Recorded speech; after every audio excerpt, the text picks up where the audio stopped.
is the action man, Chris Curtis, kind enough to join us to talk about what transpired on Saturday.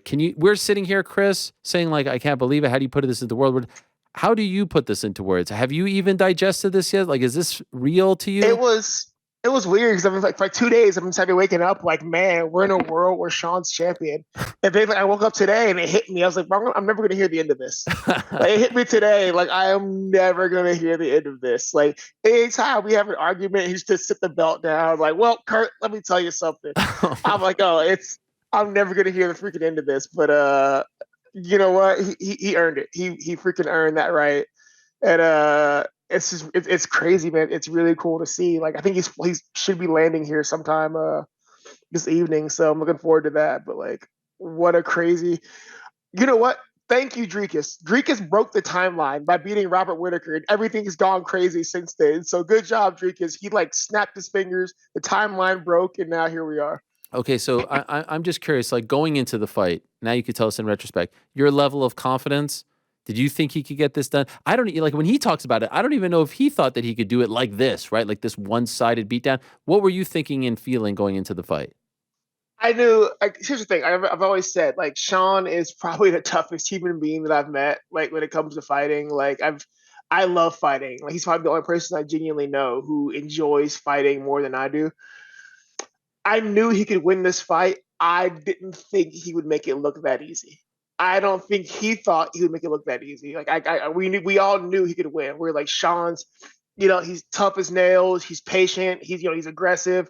He's strong. He can do this. He's got to make it an ugly war and get Izzy to like fight a dumb fight.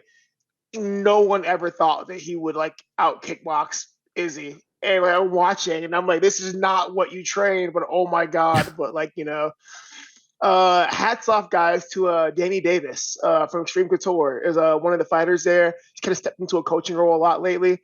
Big, tall, lanky guy. He put a lot of time and effort into getting Sean to like check low kicks finally and hand fight a little bit more. And man, that paid off. So like, shout out to Danny. Like a big part of that, like smarter Sean Strickland was Danny Davis putting the time and effort in. So like that paid off so well. That is great insight. I appreciate that. You said that when you were watching, you're like, man, this isn't what you trained for, but you're pulling it off. What were they training for? Honestly, just like the pressure, yeah, but like we really hoped he would wrestle. Yes. Not one takedown, Chris. Not one.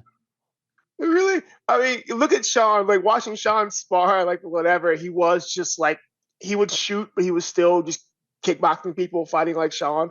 So like you knew that was going to be a part of it, but you're hoping like okay, he'd mix in wrestling, make it hard, drag him down, wear him out.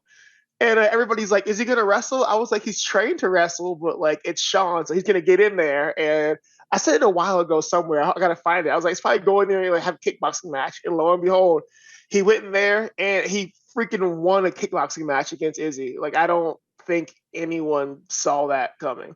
What was his vibe like? It wasn't a long training camp, right? I mean, the fight was announced a month before, and then he gets to Australia. And I was saying, like, I was blown away at how he owned the week. He seemed so comfortable. The fans were showering him with praise. He was the babyface going into the fight. Who saw that coming? He's walking around embedded with a girlfriend. He's entering the arena with a girl. Who was this guy? Like, what was your take on his demeanor going into the fight? Sean, I mean, he was going to win or lose. He knew that. Yeah, I mean, we all know that. You go into Yeah. a fight, you're going to win or lose. But honest to God, like knowing Sean, like he, as much as I know he has respect for Izzy as a fighter. He knew that like I could go in here and get beat up. But as like a person and a man, I don't think Sean has any respect for Izzy. And you see like that kind of come out during the week to where he's like, I'm fighting a man who's not as tough as me. One of the best things about in fighting, especially when you get in there and you're fighting a dude who's like not as hard as a person as you, you're like, okay, like you can be good, but like when I beat on you, how long are you going to be good? So it was kind of cool to see that week. KJ was there with him, and she's people always give me credit like, oh, you helped change Sean. Like, nah, man, like she's turned Sean into a different animal. It's not even bad, but she's like definitely made him kind of step up the person he was, which is really cool. And I'm glad she was there during this week. And it's just he knew this was his time, and he treated the week like it was his time. and he fought like it was his time. So sometimes things just come together and you're in your moment. And I think he found his moment. By the way, I was talking about all the theories as to why he performed so well, why Izzy didn't, etc. I feel like the unsung hero of the week is this woman. Can you tell us about like his last fight? Was he dating this? I feel like she's the missing link. You see him, he's holding hands with her. He's doing like the nose thingy with her. He's like in love. Maybe that's what he they, needed. He needed to soften up a little bit. she's been around for a while now, and nah, man, she's probably the greatest thing that's happened to him since I've known him. Like I've known Sean, I've seen him date a few times. It's never been anything quite like this. So uh, as trite as it is, there's nothing changes a man like quite like a woman. So there's that motivation. So hey, you got the woman you love on your arm, and you got the UFC belt on the other. Like he's winning life right now. Were you surprised at how much the Australian fans loved him? No, it's Australia. Like this is a country that was formed like a colony of criminals who were like, you know what, screw it. We're gonna go build our own thing. We're gonna like everybody threw us out. We're gonna say screw you guys. We're gonna go build our own shit. There's no surprise in my mind that they loved him so much. I'm like, this is the super Australian story. Like people kind of counted you out. And you said screw it, and you went and did something great. So I was like, not people like, oh, I can't believe Australia loves him. I'm like, bro, like he's probably the most Australian dude there. Like, you guys don't think I'm anything, but watch what I do. So I've no surprise at all. I saw you were doing the stream with Jens Pulver and the crew over there on UFC Fight Pass, and your reaction that first round when he dropped Izzy Oh man, was amazing. somebody sent me that today. I was like, oh shit. Can you describe what was going on in your mind when you saw that unfold? It's so like here's the thing, man. Like people don't realize like Sean actually hits hard. It's not like he's gonna knock you out one punch hard, but like it's enough thudding to where it stuns you. So when Izzy went down, I'm like, okay, he's down, he's landing shots. And I'm like, part of me is like, oh my god, if you finish Izzy in one round, like the world's gonna implode. And like it's you're excited, and it's crazy, but then I'm like, you got to remember the Pereira fight, and I'm like, kind of like, bro, like don't take a bad risk here. So it's really you're kind of like going like win the fight, but man, please don't screw up here. Like don't screw up here. And it's crazy because I've never seen someone bat 1,000 like that, and he just did everything right. I don't think he made a mistake that fight. The only thing that you could say is I heard Eric Nicksick say like, "Yo, can we get some takedowns?" That's the only thing he didn't listen to. The rest was phenomenal.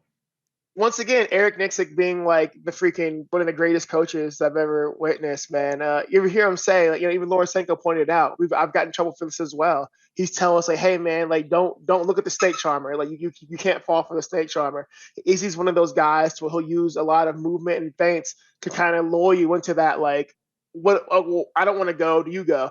And Eric called him on it. He's like, hey man, like we didn't come here to lose the decision. Like don't fall for the snake charmer. Like keep doing you. Sean listened, he reacted, and like Eric's freaking great. Eric's one of the best coaches I've ever met in my entire life. I'm glad he's getting the shine that he is now because fighting's hard, especially when you think you're doing well. Even when you're doing well, you can be doing something better. You just don't see it sometimes. And Eric's got a really good way to motivate you to like, hey man, like this is the fight we need. And you're like, okay, yes sir, let's go. So hats off to Eric. It was beautiful to watch him work, and I said like a great coach needs to know how to speak to all his students, fighters, play if it's a different sport, like differently, right? Like you need to speak in their language. Like he maybe doesn't speak to Francis the way in which he would speak to Sean, right? Does he speak to you like he speaks to Sean? Because they kept going back to him in between rounds, and I was like, I was getting fired up listening to him. I can't imagine how Sean was feeling. Eric has a universal ability to fire you up. Like so Eric comes from a football background initially. And you can tell, like, even in your corner, he kind of has that football mentality still, which honestly, like, if anybody that's played football, like, you understand that fire up, that coach's fire up. But he did, he'll talk to everybody differently. But through all of that, the common thread is Eric is that guy in your corner who's going to make you want to fight harder. Like, he'll be calm, he'll talk, he'll laugh. But when it's time to go, Eric will tell you it's time to go. So he's really learned how to like approach everyone in the way that works for them.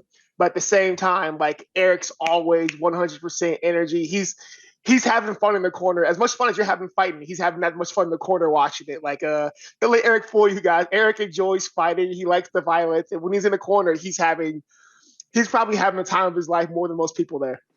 It's always hard to gauge these things. Like, was the performance because of what Mr. X did or what Mr. Y didn't do? How much of that fight was Izzy not showing up in your opinion? Was it all Sean? Is that not fair to Izzy? Is that not fair to Sean? Like, So what is your take on that? Because clearly you could say like that wasn't the Izzy that we've seen in the last few fights, right? no, that was the same Izzy. Here's the thing, Okay. guys. Like, God, I sound like Sean now. I know you. Like, You oh my guys. God. You guys. Here's the thing, guys. So let me stop for a second. If you watch Sean spar anybody, it goes very similar to that. Especially like we've been chilling, like it's like 7 years now. I've seen him fight a bunch of people, like spar a bunch of people. You can get better fighting against Sean, but every time someone has their first like rounds with Sean, it goes exactly this way, where people are like, "What the hell is going on?" So to everybody's like, "Oh, Izzy looked off." I've seen this 1,000 times. Like Sean's that you can get better at fighting him, but when you initially run into him, you are just confused because I always laugh. Everything he does is like on paper wrong. Like you're just like, it's not the way you're supposed to move. But like he moves weird, he throws weird, he goes from like he kung fu blocks, he shuts it, like he's really good at shutting down the things you're supposed to be good at. Like you hear at one point Izzy say, I can't find my jab. It's hard to find your jab against Sean because he creates so much random traffic with his jab. Or when you start jabbing, he's parrying weird, he's kung fu blocking.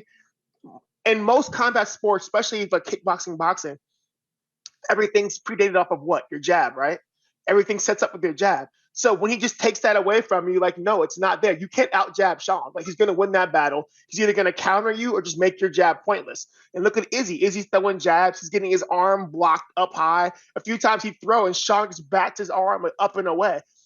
It makes you second guess because like most people aren't great at once, say I go 1-1-2. Once I go 1-1-2, I've touched with the jab. I know I can touch my cross, right? If I go jab and you just parry my jab away, a lot of people stop the combo. I just had this talk with people a few days ago. People aren't great at continuing combos once they've been interrupted. And Sean interrupts everything. So I've seen people have this same, like, what the hell's going on every time they spar Sean at first. I've seen it happen for years. So all the bullshit about Izzy look different, like, no, you look confused. Like I look confused, and like everyone else looks confused when they spar Sean because you're like, what are you doing?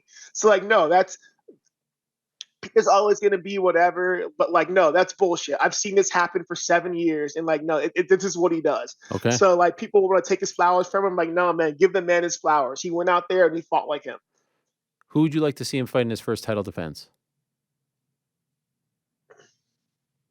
Not Izzy. Like, how many times can you get instant rematches? Like, holy shit.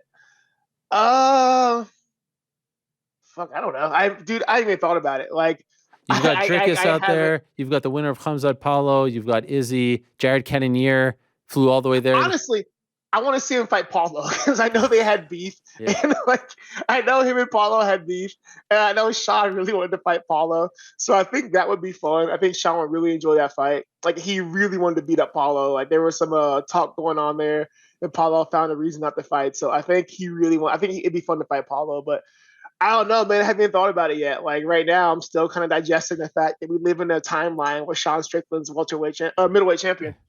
How do you think Sean will celebrate? Like, what are the plans? What are you guys doing? He said, like, I'm just going to show up to the gym, and everyone's going to be like, $10.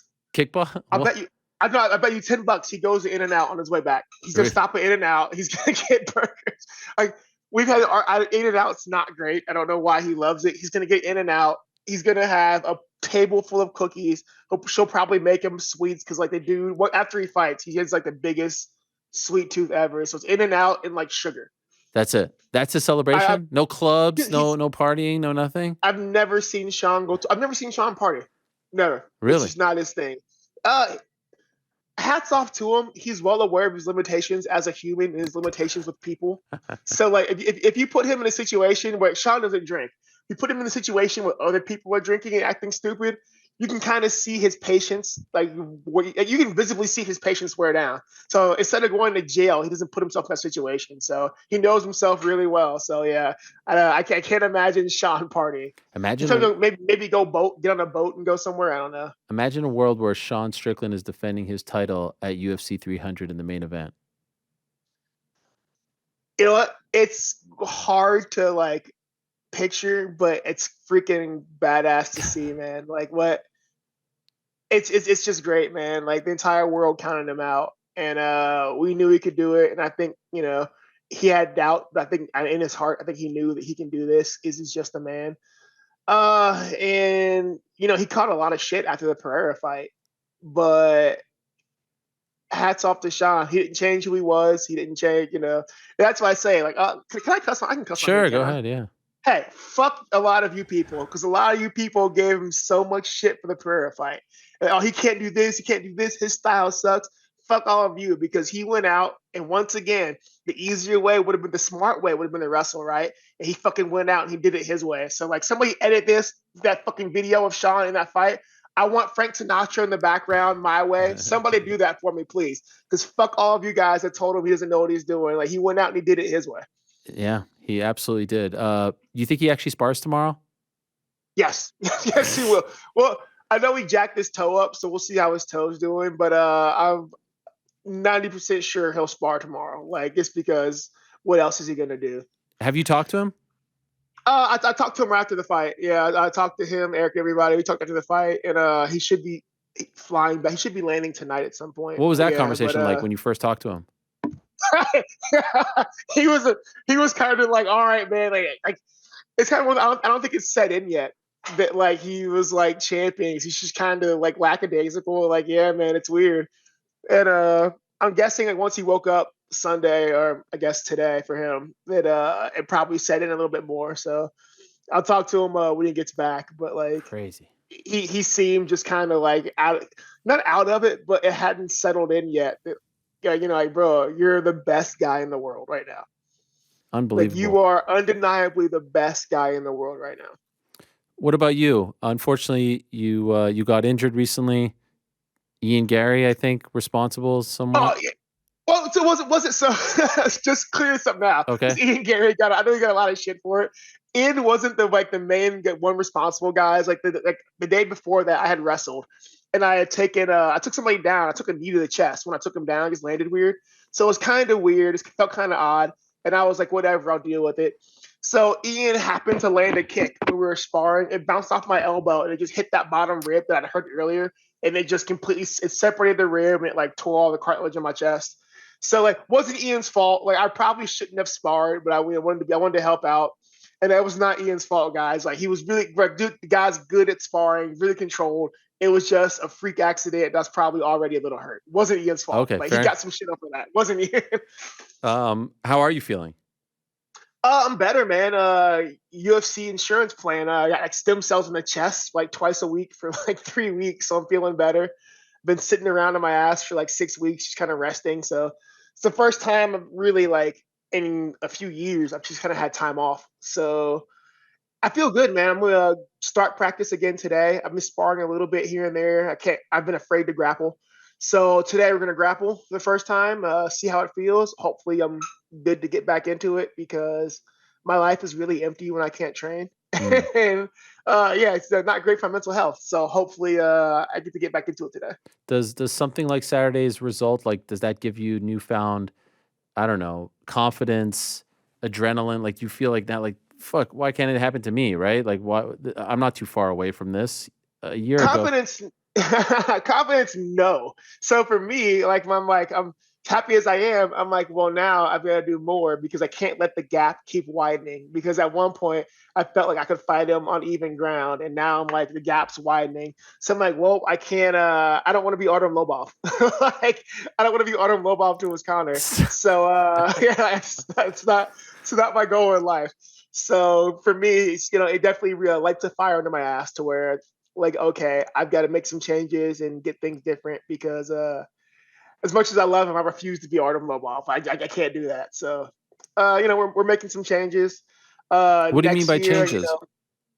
uh We've been looking at maybe 170 next year, going Oh, back to welterweight. I've never been a middleweight, and it's hard, man. It's really hard fighting just giants to where I've always been shorter, but like now when you get close to somebody, everyone's like got 30 pounds on me. So I'm like, oh, this sucks. So maybe go back to 170 or maybe make some changes to 85. I'm just not sure yet. So, but yeah, man, it's. I may fight in December, hope maybe, but we've got a kid on the way, so it's kind of like oh, nice. schedule's kind of yeah, October. So schedule's kind of bricky Congrats. right now.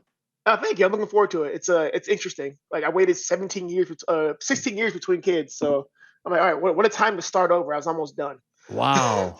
Yeah, Si right. What a time. Yeah, I was almost done. Yeah, my son's 16. Yeah. Now you're rewinding the So tape. my mom laughs at me like, "What were you thinking?" I was like, "I don't know. Like, I wasn't bad. I don't know." But it'll be fun. I'm excited. So maybe I'll fight in December if all goes well, and then next year we start looking at making some big changes. Okay.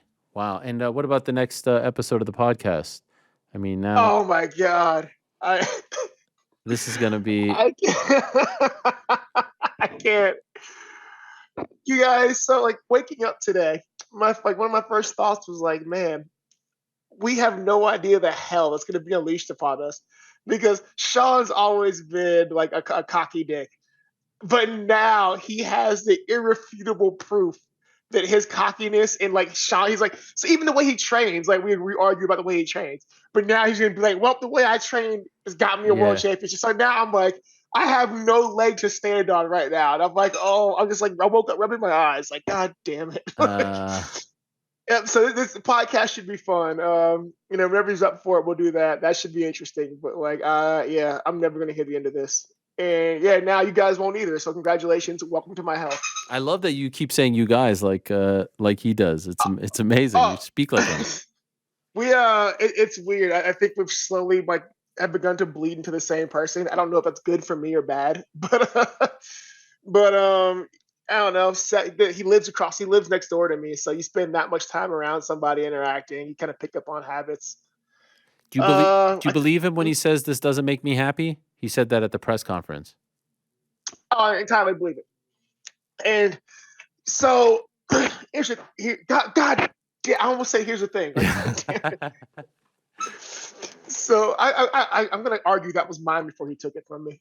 But when you look at it, when I've lost fights before, like my losing a fight is very different than Sean losing a fight. When I lose a fight, it's like somebody, it's like somebody killed a family member for me. Like I am distraught. Like I'm going through everything, trying to figure it out. Sean is not that way. Sean will be salty for a little bit, and then he completely moves on. And we've had talks about this, and he's like, one of your problems is that you don't accept it. It's just a job. It's just a fight. He's someone who firmly believes, as much as he loves fighting, Sean as even as much as he loves fighting, he loves his life outside of fighting. And that's something that he's gotten on me about is like I need to have a better life outside of fighting. And I think he's entirely being honest about that. Like I think it's a validation for him, but I don't think that's gonna be like something that should, defines happiness for him. Like, no, does it validate him? Yeah, happiness. Dude, I think Sean's happiness is like with his lady on a boat eating burgers. Like that's what makes him happy. Like shooting guns into the air. Like that's Sean's happiness. So as much as people think he's an idiot, I think he's done a better job than most at figuring out life as a fighter. Tremendous insight. Really appreciate this, Chris. Get well soon. Hopefully, we'll see you back in there. Congrats to you and the team. Thank you for coming on. As always, appreciate it and enjoy. I appreciate it, If you'll guys. be if you'll be partaking with the In and Out, enjoy that later. I don't Uh, know. I I don't know. appreciate it, guys. And I just want to say, welcome to the Sean Strickland era. Fucking hell. Enjoy the fucking show. Thanks, Chris. All the best to you. There he is, Chris Curtis. Welcome to the Sean Strickland era. We had the Machida era, we have the O'Malley era, now we have the Sean Strickland era. Thanks for watching. We appreciate it very much. Hey, if you like this video, give us the old thumbs up. Subscribe as well. You could get many more of these videos on the channel, so please do that. We would love you forever if you did so.